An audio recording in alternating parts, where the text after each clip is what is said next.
सभी का education of Ayurveda में। आज फिर से आप सभी के बीच में हूँ। जैसा कि आप सभी को पता है कि कुछ दिन पहले दुर्घटना हो गई थी और जिसमें मेरी जो कॉलर बोन है ये 2 जगह क्रैक हो गई थी और इस दुर्घटना की वजह से मैं काफ़ी दिनों तक बेड रेस्ट पे था, इसलिए आप सभी के बीच में नहीं आ पा रहा था। काफ़ी कमेंट मिल रहे थे आप लोगों के कि सर हमें भर्ती से रिलेटेड जो इन्फॉर्मेशन है वो दीजिए, सिलेबस को समझाइए, जो क्लासेस हैं वो लेकर के आइए। तो आपके कमेंट मैं पढ़ करके रिप्लाई भी दे रहा था। और जैसा कि आप सभी को पता है, जो स्टूडेंट हमसे हमारे टेलीग्राम चैनल से, व्हाट्सएप से या हमारे सोशल अलग जो पेज हैं उनसे अगर जुड़े हुए, सोशल मीडिया के अलग जो पेज हैं उनसे जुड़े हैं, तो उनको ये सारी इन्फॉर्मेशन पहले से थी। मैंने बताया हुआ था कि जैसे ही मैं थोड़ा सा आपकी क्लास लेने लायक होता हूँ, अपडेट दे करके वीडियो बनाने लायक हो जाता हूँ, तो आप सभी के बीच में मैं फिर से उपस्थित रहूंगा। तो जैसा मैंने कहा था उस तरह से मैं फिर से आप सभी के बीच में उपस्थित हूँ। और आप सभी को बहुत बहुत धन्यवाद जिन्होंने भी मेरे हेल्थ से रिलेटेड जो गुड विशेष थी वो मेरे लिए की। और मैं इसलिए जल्दी रिकवरी हो गई है और इसलिए मेरा हेल्थ जो है अभी ठीक है और मैं आप सभी के बीच में फिर से उपस्थित हो पाया हूँ। तो बिना देरी किए डायरेक्टली टॉपिक के ऊपर चलते हैं। इस वीडियो में मैंने जैसा कि पहले बताया कि आप जो आयुर्वेद स्टाफ नर्स की जो भर्ती निकल करके आई हुई है, जो आयोग ने भर्ती निकाली है, उसके सिलेबस को मैं स्टेप बाय स्टेप इस वीडियो में समझाऊंगा, ताकि आपके जितने भी कंफ्यूजन हैं वो डायरेक्टली जो है क्लियर हो जाए और इससे रिलेटेड एक भी कंफ्यूजन आपके दिमाग में न रह जाए। तो जैसा कि मैं पहले ही कई बार मैं बोल चुका हूं कि जैसे आपको अपडेट लेट मिलती है, इसलिए लेट मिलती है क्योंकि आपने अभी तक हमारे टेलीग्राम चैनल को ज्वाइन नहीं किया, व्हाट्सएप ग्रुप को ज्वाइन नहीं किया है।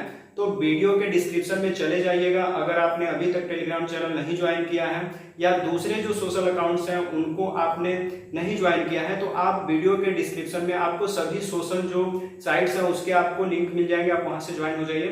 तो चलिए देखते हैं कि जो आयुर्वेद स्टाफ नर्स की जो भर्ती है आयोग ने लाई हुई है उसमें किस तरह के सिलेबस पूछे जाएंगे। जैसा कि आप सभी को पता है कि भर्ती में आवेदन जो है डायरेक्टली ओटीआर हो जाने के बाद से, जब OTR one time registration number आपको मिल जाएगा तो आप डायरेक्टली यूपीपीएससी की साइट से भी फॉर्म भर सकते हो या दूसरे जो अदर जो साइट है जो भर्ती प्रोसेस कराते हैं, जो भर्ती के लिए आवेदन निकालते हैं, वहां से भी आप जाकर के आवेदन कर सकते हो।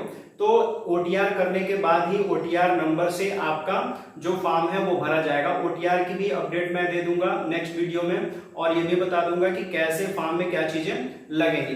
अभी इस वीडियो में हम सिलेबस को समझ लेते हैं। जैसा कि आप सभी को पता है कि जो सिलेबस है वो डायरेक्टली जो एग्जाम होगा वो पहले प्री एग्जाम होगा। प्री एग्जाम का मतलब ये होगा कि सबसे पहला एक एग्जाम होगा, जब आप इसको क्लियर करोगे तब जाकर के मेंस एग्जाम होगा। और प्री एग्जाम के जो सब्जेक्ट हैं वो भी मैं आपको बता दूं कि कौन कौन से सब्जेक्ट जो है प्री एग्जाम में आपसे पूछे जाएंगे। तो सबसे पहला जो सब्जेक्ट है वो है जीके और दूसरा जो है हिंदी। जीके हिंदी, तो जीके और हिंदी के सब्जेक्ट हैं और इसमें सिंपली क्या है, ये जो सब्जेक्ट है ज्यादा वैल्यू इसलिए नहीं रखते हैं क्योंकि इसको अगर आप कम भी पढ़ोगे तो आपके लगभग मार्क आ जाएंगे। ये जो सब्जेक्ट है ये मैक्सिमम 50 मार्क्स के हैं, 50 नंबर के हैं। इसमें हिंदी में तो आपको पता ही है कि जनरल हिंदी टाइप के ही है कि आपको हिंदी का ग्रामर जो है आपको पढ़ना है। तो आप 5th क्लास की जो बुक है हिंदी ग्रामर की, वहां 5th क्लास की ग्रामर बुक और 5th से लेकर के 8 तक की जो ग्रामर बुक है, मैक्सिमम 8 तक की जो ग्रामर बुक है जिसमें विलोम, पर्यायवाची, शुद्धवर्तनी और वाक्यांशों के लिए एक शब्द, ऐसे जो हिंदी व्याकरण में जो चीजें आती हैं, तत्सम तद्भव, ये सारी चीजें आप इसमें अगर पढ़ लेंगे तो हिंदी आपका तैयार हो जाएगा। और जीके आपको पता ही है कि जीके में आपको हिस्ट्री, जियोग्राफी पूछ सकता है। हिस्ट्री और जियोग्राफी से भी क्वेश्चन आएंगे। सिलेबस में साफ साफ मेंशन है कि हिस्ट्री और जियोग्राफी भी पूछा जाएगा। उसके बाद से साइंस के भी कुछ क्वेश्चन आ सकते हैं, ये जीके में ही सब समझ लीजिए कि एक साथ मिला जुला करके देगा। और इसी में कुछ मैथ्स के भी क्वेश्चन आ सकते हैं। तो जितना भी जो सब्जेक्ट है आपका, जो जनरल जो सब्जेक्ट है उसमें साइंस, हिंदी, जीके और ये टोटली जो सब्जेक्ट है इसका जो मार्क है बस 50 मार्क का ही है, मतलब कि 50 नंबर के जो क्वेश्चन है इससे आएंगे। अभी नेक्स्ट जो है आयुर्वेद का जो मेन सिलेबस है, आयुर्वेद का जो सिलेबस है उससे ज्यादा क्वेश्चन पूछे जाएंगे, इसलिए उसी को पढ़ना ज्यादा जरूरी है। क्यों? क्योंकि एक 50 नंबर के ये क्वेश्चन हो गए और 120 मार्क का जो है आपका सिलेबस पूछा जाएगा। तो 120 मार्क के सिलेबस में कौन कौन से क्वेश्चन, कौन कौन से सब्जेक्ट को इन्वॉल्व किया गया वो भी मैं बता दूं। तो आयुर्वेद का जो सिलेबस है उसमें मेन जो सब्जेक्ट है वो सीरियल वाइज सारे सब्जेक्ट दिए हुए हैं, जैसा कि आपने पढ़ा होगा। तो पहला जो सब्जेक्ट है वो परिचर्या है, परिचर्या से क्वेश्चन बनेगा, जैसा कि आप GNM first year, third year, GNM first year, second year, third year में आपने परिचर्या पढ़ा होगा, जिसमें सामान्य और विशिष्ट दो सब्जेक्ट आपके यहाँ फर्स्ट ईयर में आप सामान्य पढ़ते हो, बाकी सेकेंड ईयर, थर्ड ईयर में विशिष्ट परिचर्या पढ़ते हो। तो इन दोनों से क्वेश्चन परिचर्या में बनेंगे। उसी तरह से परिचर्या के बाद है आपका स्वस्थ वृत्त, स्वस्थ वृत्त से भी क्वेश्चन आएंगे। और स्वस्थ वृत्त का अगर आप बुक अगर देखो तो मार्केट में अवेलेबल है, बुक भी मिल जाएगा, नहीं तो आप चाहें तो ऑनलाइन भी स्वास्थ्य वृत्त का बुक ले सकते हो। उसी तरह से आप नेक्स्ट सब्जेक्ट की ओर चलते हैं, तो वो जो सब्जेक्ट है वो है आपका जीवाणु परिचय। जीवाणु परिचय का भी सब्जेक्ट आप फर्स्ट ईयर में पढ़े हुए हो और फर्स्ट ईयर में जीवाणु से रिलेटेड जो चीजें हैं वो इसमें पढ़ाई गई है। अभी मैं सब्जेक्ट बता रहा हूं और फिर बताऊंगा कि किस किस चीजों से, किस किस टॉपिक से क्वेश्चन उठाएगा और किस तरह से क्वेश्चन उठाएगा। तो जीवाणु परिचय हो गया। फिर उसके बाद से है व्याधि विज्ञान उपचार, व्याधि विज्ञान एवं उपचार। ये जो है आपका जो सब्जेक्ट है आपने इसको सेकेंड ईयर और थर्ड ईयर में पढ़ा होगा, व्याधि विज्ञान और उपचार जो है। फिर उसके बाद से है आपका शरीर रचना और क्रिया विज्ञान, शरीर रचना क्रिया विज्ञान। आप शरीर रचना का जो सब्जेक्ट है या शारीर का जो सब्जेक्ट है वो फर्स्ट ईयर में पढ़ते हो, बाकी सेकेंड ईयर थर्ड ईयर में नहीं है। इसमें एक अलग से भी और जोड़ा हुआ है क्रिया विज्ञान। तो ह्यूमन एनाटॉमी और फिजियोलॉजी का जो सब्जेक्ट है वो आपको यहाँ पे एक अलग से फिजियोलॉजी जो है जुड़ा हुआ है, इसमें आपको अलग से थोड़ा सा मेहनत करना पड़ेगा, क्योंकि आपका जो सब्जेक्ट है फर्स्ट ईयर में वो शारीर ही था। फिर उसके बाद से अगर नेक्स्ट सब्जेक्ट देखेंगे तो वो है मानस रोग, मानस रोग का सब्जेक्ट है। फिर है आपका प्रसूति, प्रसूति का भी सब्जेक्ट है। प्रसूति आप बस जब थर्ड ईयर कंप्लीट करते हो तो चौथे साल में जिसमें आपकी इंटर्नशिप होती है उसमें आपको ये सब्जेक्ट पढ़ना होता है। थोड़ा सा डिफिकल्ट सब्जेक्ट है लेकिन हो जाएगा। और लास्ट जो है आपका सब्जेक्ट प्रसूति के बाद से जो सब्जेक्ट आपका आता है वो है आपका द्रव्य गुण विज्ञान और भेषज कल्पना, द्रव्य गुण विज्ञान और भेषज कल्पना।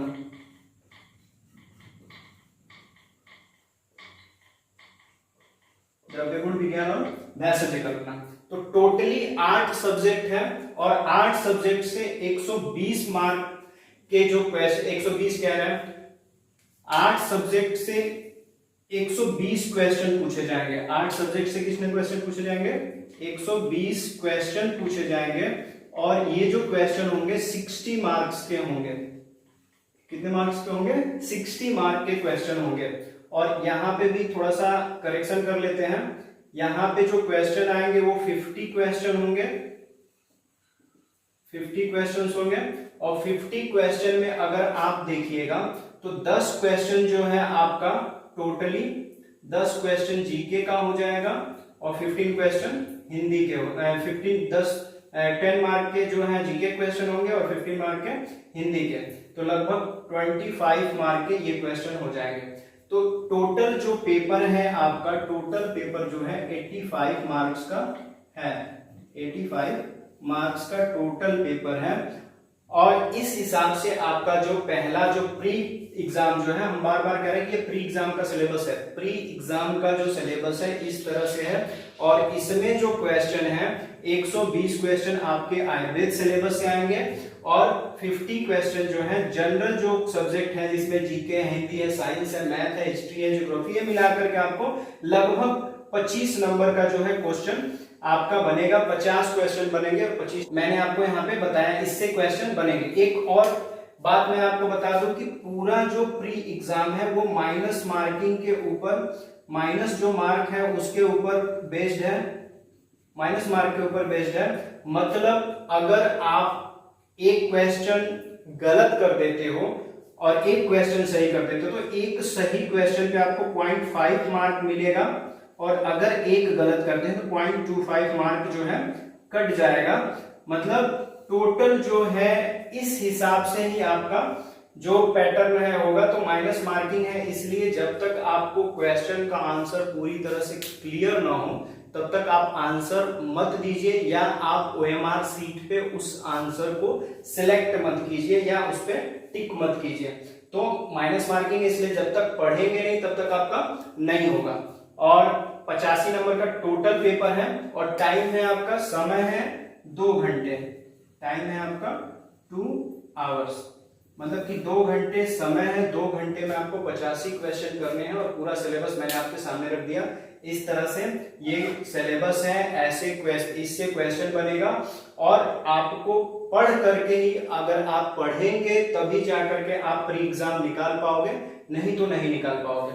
अब बारी बारी से बात करते हैं कि किन से क्या क्वेश्चन बन सकते हैं। इनको तो आप जनरली अगर आपको जीके पढ़ना है तो लुसेंट की बुक से पढ़ सकते हो, हिंदी पढ़ना है तो 5 से 8 तक के जो स्टूडेंट हैं हिंदी ग्रामर उनकी लेकर के पढ़ सकते हैं। विज्ञान भी आपका 5 से 10 क्लास का, मैक्सिमम 5 से 10 क्लास का जो साइंस है वो पढ़ सकते हैं। मैथ भी आपका लगभग 5 से 8 क्लास के जो बच्चे हैं उनका मैथ लेकर के आप पढ़ सकते हो।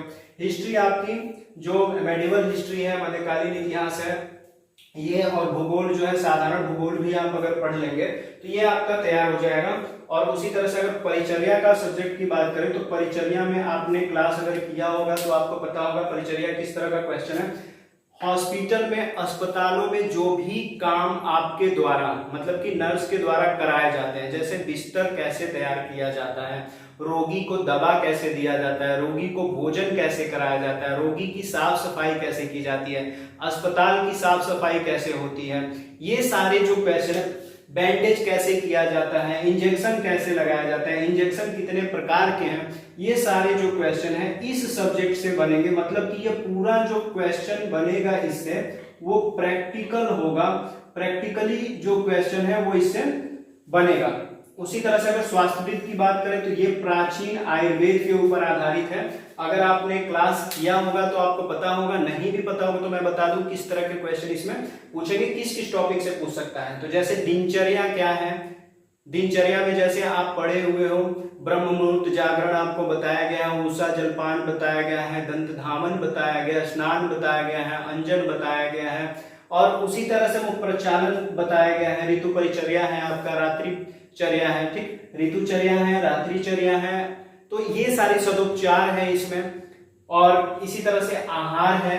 तो ये सारे चीजें जो है आपको स्वस्थवृत्त में पूछेगा और इससे क्वेश्चन बनेंगे। जीवाणु परिचय जो है हम कहें तो आधुनिक भी है और प्राचीन जो आयुर्वेद है उससे भी लिया गया है। तो जीवाणु परिचय में विसंक्रमण पूछ सकता है, विसंक्रामक विधियां पूछ सकता है, जो लोग जो है ऐसी बीमारियां जो क्या है कम्युनिकेबल है, उन बीमारी उनमें कौन कौन से बैक्टीरिया जो है वाहक होते हैं, कौन कौन सी बीमारी किस बैक्टीरिया से होता है, किस बीमारी को फैलाने वाला जो वाहक है उस बैक्टीरिया का नाम क्या है, और अगर कम्युनिकेबल डिजीज हुई है तो रोगी संसर्जन जो है, संसर्जन रोगी से उस रोग को दूसरे शरीर तक जाने तक कैसे रोका जा सकता है। तो जीवाणु में मिला जुला करके सूक्ष्म जीवों के बारे में ही पूछेगा। जीवाणु मेन जो है जीवाणु का प्रकार हो जाएगा, जीवाणु का संरचना हो जाएगा, जीवाणु कितने प्रकार के होते हैं, इनको अगर विसंक्रमित करना है तो कैसे करेंगे, स्टेलाइजेशन की प्रोसेस हो जाएगी, उसमें विधि से विसंक्रमण की प्रक्रिया हो जाएगी। ये सारे जो क्वेश्चन है इनसे पूछे जाएंगे, ये टॉपिक हो सकते हैं। व्याधि विज्ञान और उपचार की अगर बात करेंगे तो ये सब्जेक्ट जो है सबसे आसान सब्जेक्ट है। इसमें बीमारी कौन कौन सी बीमारियां हैं आयुर्वेद में आधारित, जैसे आप अगर इंग्लिश में पढ़ोगे, हिंदी में पढ़ोगे तो बीमारी का नाम आसान है, लेकिन अगर वही आप आयुर्वेद में पढ़ोगे तो सब बीमारियां जो है संस्कृत में दी रहती हैं। तो डिफिकल्टी इसलिए होने वाला है क्योंकि बीमारी अगर संस्कृत में पूछ दे तो उसका उपचार भी अगर देगा तो आप नहीं समझ पाओगे। जैसे मैं उदाहरण के लिए बता दूं, व्याधि विज्ञान में आपको पूछ सकता है जैसे कामला, कामला अगर रोग होता है तो किस अंग को प्रभावित करता है? कामला, ग्रहणी, इस तरह से पूछ देगा। पांडु रोग पूछ देगा, पांडु रोग क्या है, किसकी कमी से होता है? इस तरह से मूत्रकृच्छ है, मूत्रकृच्छ जो रोग है ये क्या है, किस कारण से होता है? तो आप देखें तो कामला मतलब जॉन्डिस पीलिया को कहते हैं, ग्रहणी डिप्थीरिया को कहते हैं, पांडु एनीमिया को कहते हैं। मूत्रकृच्छ अगर बोलेंगे तो ये जो है आपका यूरिनरी ट्रैक का इन्फेक्शन है। तो इस तरह से बीमारी इसमें पूछा जाएगा और बीमारियों का जो उपचार है कि किस तरह से कौन सा उपचार जो है आयुर्वेद में बताया गया है, ये सारी चीजें इसमें पूछ सकता है। शरीर रचना क्रिया विज्ञान का देखेंगे तो ये जो है मॉडर्न भी है और एक तरह से प्राचीन भी है। इसमें किडनी फंक्शन, लिवर के फंक्शन, लंग्स के फंक्शन, हार्ट के फंक्शन, फिर हमारे शरीर में अगर आयुर्वेद में अगर चले जाएंगे तो अगर देखें तो आयुर्वेद में अगर जाएंगे तो शरीर संरचना जो है आयुर्वेद पे आधारित पूछेगा। जैसे शरीर का निर्माण किन धातुओं से हुआ है, रस हो गया, धातु हो गए, तो धातु कौन कौन से हैं, ओज क्या होता है, ठीक। तो ये सारी चीजें मूर्त अमूर्त रूप जो है इसको पूछ सकता है, स्मृति वगैरह पूछ सकता है। तो ये जो है शरीर रचना और क्रिया विज्ञान में अगर प्राचीन आयुर्वेद से क्वेश्चन पूछेंगे तो इसी तरह से पूछेंगे, मॉडर्न पूछेगा तो आसान है, लेकिन इसमें प्राचीन से ही क्वेश्चन बनेंगे। मानस रोग ये अलग सब्जेक्ट है, आप थर्ड ईयर में, सेकेंड ईयर में मानस रोग पढ़े होंगे। तो पूरा जो सब्जेक्ट है आपका मानस रोग एवं व्यवसायिक वृत्त है, लेकिन आपके जो क्वेश्चन बनेंगे बस मानस रोग से ही बनेंगे। जैसे मन क्या है, मन के कितने भाग होते हैं, मन कितने प्रकार के होते हैं, इस तरह से आप टॉपिक अगर देखिए सिलेबस में तो इस तरह से आपको टॉपिक वाइज मिल जाएगा। और सभी का बस आप डिफिनीशन अगर पढ़ लो, फुल एक्सप्लेनेशन पढ़ लो तो कोई दिक्कत नहीं होने वाली। कैसा भी मल्टीपल क्वेश्चन बन जाएगा, आप उसका आंसर दे सकते हो। मेन जो क्वेश्चन बनने वाले हैं और डिफिकल्ट जो है प्रसूति के हैं और द्रव्यगुण विज्ञान जो है ये आपको परेशान करने वाला है। बाकी जो है स्वस्थ वृत्त में से कुछ क्वेश्चन ऐसे हैं जो कि आपको परेशान करेंगे, मतलब कि स्वस्थ वृत्त विज्ञान, प्रसूति और द्रव्यगुण एवं भेषज कल्पना जो है ये डिफिकल्ट सब्जेक्ट होने वाले हैं और इसी पे आपको ज्यादा काम करना है। बाकी तो आप अगर एक्सप्लेनेशन टॉपिक का बस पढ़ लीजिए तो आप मल्टीपल क्वेश्चन दे सकते हैं, मल्टीपल क्वेश्चन का आंसर दे सकते हैं। प्रसूति जो है इंटर के समय आप इसको करते हो तो प्रसूति पूरा प्राचीन आयुर्वेद के ऊपर है, बहुत सारे वर्ड इसके संस्कृत में ही हैं, तो इसको ज्यादा पढ़ना जरूरी है। इसको टॉपिक वाइज मैं कोशिश करूंगा कि जो सिलेबस में, भर्ती के सिलेबस में, प्री एग्जाम के सिलेबस में जो टॉपिक दिया है मैं इसको लेकर के चलूं। फिर उसके बाद से द्रव्यगुण विज्ञान अगर देखेंगे तो द्रव्यगुण विज्ञान का किताब भी अगर आपने लिया होगा तो आप देख सकते हो कि द्रव्यगुण विज्ञान में ज्यादातर प्लांट के बारे में, कौन सा पौधा है किस बीमारी के काम में आता है, इसके गुण कौन कौन से होते हैं, वीर्य क्या होता है, रस कैसा है, कैसी संरचना होती है, इसका वानस्पतिक नाम क्या है, बॉटनिकल नेम क्या है, लैटिन नाम क्या है, इस तरह से क्वेश्चन द्रव्यगुण विज्ञान से उठेंगे। भेषज कल्पना पूरा दवा निर्माण से रिलेटेड है, जैसे क्वाथ कैसे बनता है, उसी तरह से अगर बोले तो क्वाथ के बाद से क्वाथ अगर हो गया तो क्वाथ है, वटी है, चूर्ण है, कल्क है, मलहर है, इस तरह की जो भेषज कल्पना में जो टॉपिक है जो दवाइयों के बनाने के ऊपर बेस्ड है वो इससे पूछ सकता है। और किन बीमारी में इनकी कितनी मात्रा प्रयोग में ली जाती है, ये सारे क्वेश्चन इनसे बनेगा। तो पूरा जो सिलेबस है मैंने फुल्ली एक्सप्लेन करने का कोशिश किया है, पूरी तरह से मैं आपको बहुत ही साधारण भाषा में पूरी तरह से समझाने का प्रयास किया हूं। और अगर अभी भी आपको सिलेबस में कोई चीज दिक्कत होती है, नहीं समझ में आती है, तो आप कमेंट कीजिएगा, मैं फिर से उस चीज को कवर करने की कोशिश करूंगा। अब लास्ट जो चीज है मैं वो बता दूं कि जितने भी सब्जेक्ट हैं आपके, अगर आपने बुक परचेज की होगी या बुक खरीदी होगी तब तो बहुत अच्छी चीज है, और अगर नहीं खरीदे होंगे तो जो भी टेलीग्राम से जुड़े हुए हैं उनको मैंने टेलीग्राम में बहुत बार मैंने जो है सब्जेक्ट वाइज पीडीएफ भी दिया है। और अगर पीडीएफ नहीं दिया, अगर आप फिर से टेलीग्राम पे जुड़ते हो तो मैं कोशिश करूंगा कि सब सब्जेक्ट का एक एक पीडीएफ आपको दे दूं। बाकी अगर आपको पढ़ना है बुक से तो एमसीक्यू क्वेश्चन अगर देखना है कि किस तरह के क्वेश्चन आयुर्वेद उपचारिका या आयुर्वेद नर्स की भर्ती में पूछे जाते हैं, तो मैं पहले ही बता दूं कि भर्ती जो है 27-28 साल बाद ही आ रहा है, तो इसके पहले कभी एग्जाम यूपी में हुए नहीं थे, लेकिन अदर स्टेट में बहुत बार आयुर्वेद उपचारिका की, आयुर्वेद स्टाफ नर्स की भर्ती हो चुकी है। जैसे कि राजस्थान का ले लीजिए, उत्तराखंड वगैरह की ले लीजिए, तो वहां पे भर्तियां कभी कभी कम कम सीटों पे निकलती रहती, ज्यादा भर्ती नहीं निकलती लेकिन तब भी निकलती रहती। यूपी में ये पहली बार है जबकि एक परीक्षा करा करके आयुर्वेद उपचारिकाओं, आयुर्वेद नर्सों को भर्ती कराया जा रहा है। इसके पहले मानदेय वगैरह पे नर्सें जो है भर्ती हुई हैं। लेकिन अगर एमसीक्यू क्वेश्चन की बात करें कि आप अगर ये सोच रहे हो कि एमसीक्यू पढ़ लेंगे, रट लेंगे तो मेरा हो जाएगा, ऐसा नहीं है। एमसीक्यू क्वेश्चन अगर पढ़ने हैं तो मैं कई बार बता चुका हूं कि दिव्य आयुर्वेद दिग्दर्शिका जो है, दिव्य आयुर्वेद दिग्दर्शिका, ये जो बुक है आप ले लीजिए।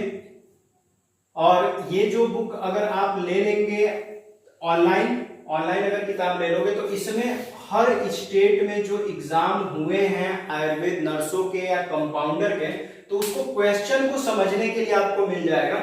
लेकिन पूरे जो सिलेबस, यूपी का जो सिलेबस सेट है ये थोड़ा सा डिफरेंट है, थोड़ा सा, मतलब कि आप ये मत सोचिएगा नहीं पूरी तरह से डिफरेंट अलग स्टेट का है, तो ऐसा कुछ नहीं है। इसमें हर स्टेट के एग्जाम के क्वेश्चन इसमें दिए हुए हैं जो पिछली भर्तियों में पूछे गए थे, तो आप इससे आप अपनी तैयारी कर सकते हो। क्वेश्चन का टर्म समझ सकते हैं कि किस किस तरह के क्वेश्चन पूछे जाएंगे। लेकिन अगर आपको सही में भर्ती में सेलेक्ट होना है, सही में नौकरी लेनी है, तो आपको सारी चीजें जो है फुल एक्सप्लेनेशन में पढ़ना पड़ेगा। पूरा जब आप डिटेल में पढ़ोगे तो उससे कोई भी एमसीक्यू क्वेश्चन बन जाएगा, तो आप आसानी से उसका आंसर दे सकते हो। ये मैं आपको कंफर्मली कह देता हूं कि अगर आपने पूरा एक्सप्लेनेशन के साथ एक एक टॉपिक को पढ़ा है तो कितने भी एमसीक्यू क्वेश्चन जो है उस टॉपिक से बन जाए, आप सबके आंसर दे सकते हो, तो इसमें दिक्कत की बात नहीं होनी चाहिए।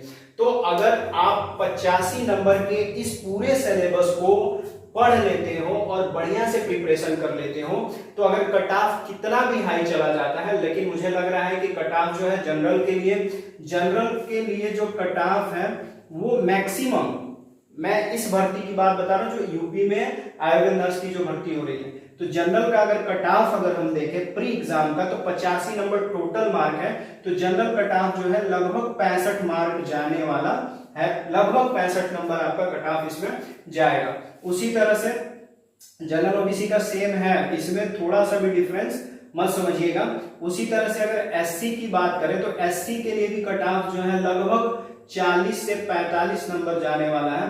उसी तरह से एसटी की अगर बात करेंगे तो 35 से 40 नंबर के लगभग इनका भी कट ऑफ जाने वाला है।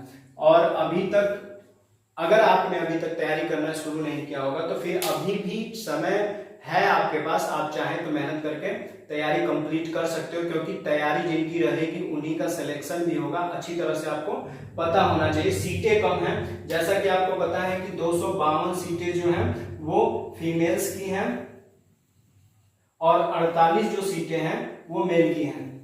तो पुरुष जो है 48 सीटों के लिए लड़ाई करेंगे और 252 सीटों के लिए महिलाएं लड़ाई करेंगी। और जैसा कि आप सभी को पता होगा कि उत्तर प्रदेश में तो नर्सें हैं ही, दूसरे स्टेट के भी जो स्टूडेंट हैं वो कोशिश कर रहे हैं कि बोर्ड में, उत्तर प्रदेश बोर्ड में रजिस्ट्रेशन हो जाए और वो भी अप्लाई कर लें। तो मुझे लग रहा है कि उस दूसरे स्टेट से भी स्टूडेंट अप्लाई कर रहे हैं, रजिस्ट्रेशन कराने के लिए लगे हुए हैं। तो रजिस्ट्रेशन जैसे ही उनका हो जाता है तो वो भी अप्लाई करेंगे, तो कंपटीशन टफ होने वाला है। तो मिला जुला करके आपकी अगर तैयारी सही है तो प्री एग्जाम निकल जाएगा। जैसे ही आप प्री एग्जाम पास कर लेते हो तो उसके बाद से फिर जो मेंस एग्जाम है उसकी मशक्कत आपको करनी पड़ेगी। मेंस एग्जाम के पूरे सिलेबस को, आंसर कैसे देना है, कैसे रिटेन में आपको आंसर लिखना है और कैसे आपको सारी चीजें स्टेप बाय स्टेप कितने वर्ड में करनी है, कैसे आंसर आपको देना है, उस पर मैं नेक्स्ट टाइम आपको वीडियो दे दूंगा ताकि आपको मेंस एग्जाम का भी समझ आ जाए। पहले आप प्री एग्जाम पे पूरी तरह से फोकस कीजिए। अभी भी जो चैनल पे नए हैं, अभी तक चैनल को सब्सक्राइब नहीं किए हैं, चैनल को सब्सक्राइब कीजिए। और अगर वीडियो इंपॉर्टेंट लगती है और ऐसा लगता है कि नहीं, आपके जो क्लासमेट हैं जिनके पास आपको इसको शेयर करना चाहिए ताकि उनको भी सिलेबस समझ में आए, तो वहां तक आप वीडियो को पहुंचा दीजिए। वीडियो पहुंचाना, शेयर करना आपका काम, इन्फॉर्मेशन सब तक पहुंचे। वीडियो अच्छी लगती है तो लाइक कीजिए, कमेंट कीजिए। वीडियो में लास्ट तक बने रहने के लिए आप सभी का बहुत बहुत धन्यवाद।